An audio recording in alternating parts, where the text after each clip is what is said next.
Ever felt like you're doing everything right, yet somehow everything still feels like it's falling apart? You follow the rules, you try to stay disciplined, you put in the effort, you don't intentionally harm anyone, and still there is this quiet heaviness inside you. It feels as if you are carrying the weight of expectations every single day. Expectations about who you should become, how successful you should be by now, how stable your life should look from the outside. Slowly, that weight begins to crack something within you, and you don't even know when it started. This feeling is not new. It is not modern. It is not a flaw in you. Even Arjun, the greatest warrior of his time, the man trained by legends, the man who never lost a battle, froze on the battlefield.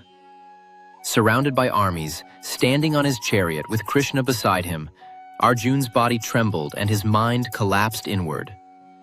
Not because he lacked strength, not because he lacked skill, but because he felt too much. He saw consequences. He imagined outcomes. He calculated loss, guilt, grief, and future regret all at once. That is what overthinking really is. It is not intelligence. It is emotional overload. In that moment of inner breakdown, Krishna did not scold Arjun. He did not shame him for being weak. He did not push him forward with force.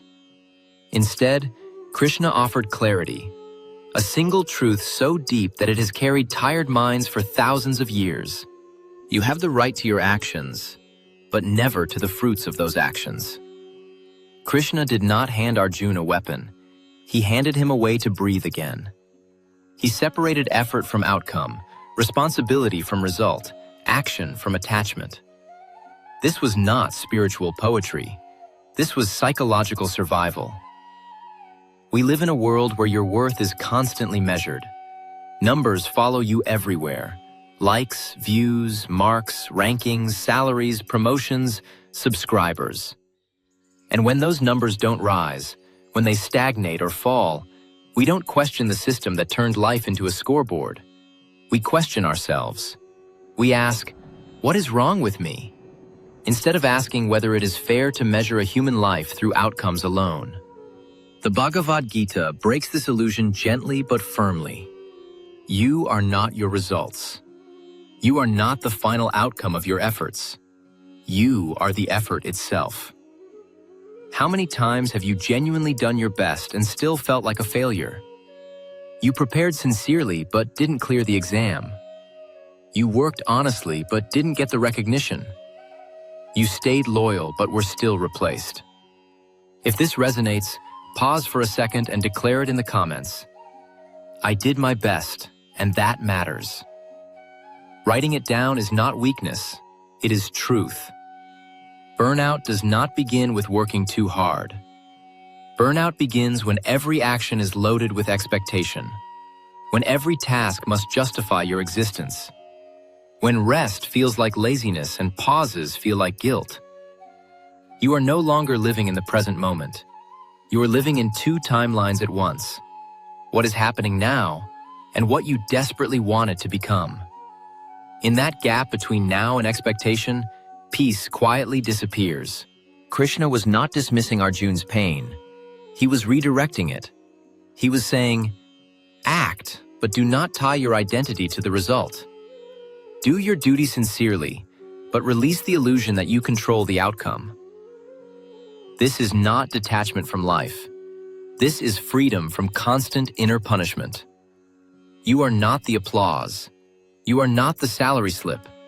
You are not the gold medal or the public validation. You are the one who showed up even when no one noticed. You are the one who kept trying even when the mind was tired. You are the one who acted sincerely without certainty. That is Dharma. Dharma is not dramatic. It is not always visible. It does not always trend. Dharma is what you do quietly, consistently, when the world is not clapping for you. If this truth touches you, let it sink in and write this in the comments as a declaration. I choose effort over outcomes. This is not for anyone else. It is for your own mind. Before we go deeper, Let me pause here for just a moment, honestly and from the heart. If this reflection is speaking to you, if these words are calming something inside you, please like this video, share it with someone who might be silently struggling, and subscribe to this channel, What Kanha Says. This channel is built with sincerity, not algorithms, and truthfully, hardly anyone subscribes even though the message is meant to help. Your one click genuinely helps this wisdom reach someone who needs it today. The Gita is not just spiritual scripture. It is emotional intelligence. It understands the human nervous system long before psychology named it. When you obsess over outcomes, your mind tightens, anxiety grows, fear increases. But when you anchor yourself in effort alone, something softens inside you.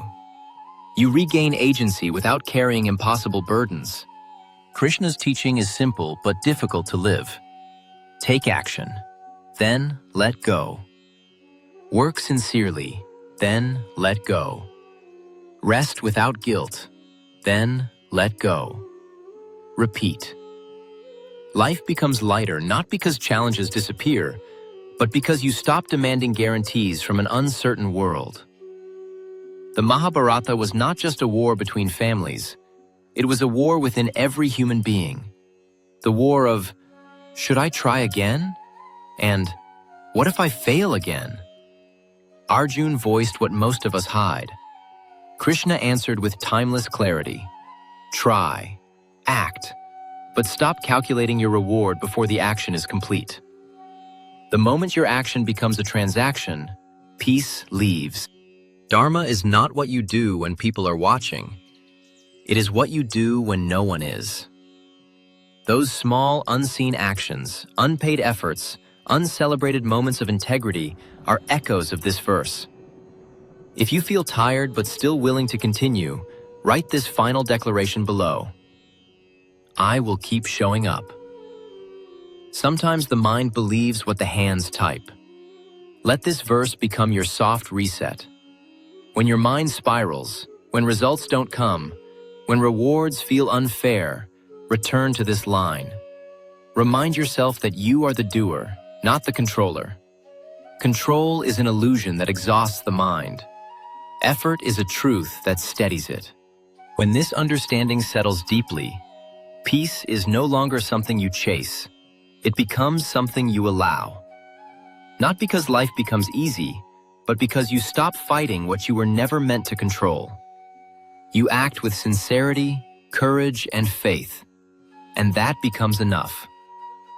Before we end, one small and honest request. If this content genuinely helped you and you wish to support What Kanha Says, you can tap the Super Thanks button below or buy me a coffee through the link in the pinned comment. Even a small gesture helps keep this channel alive and independent. Thank you for listening patiently. Thank you for being here. We truly hope these words eased your mind, even a little.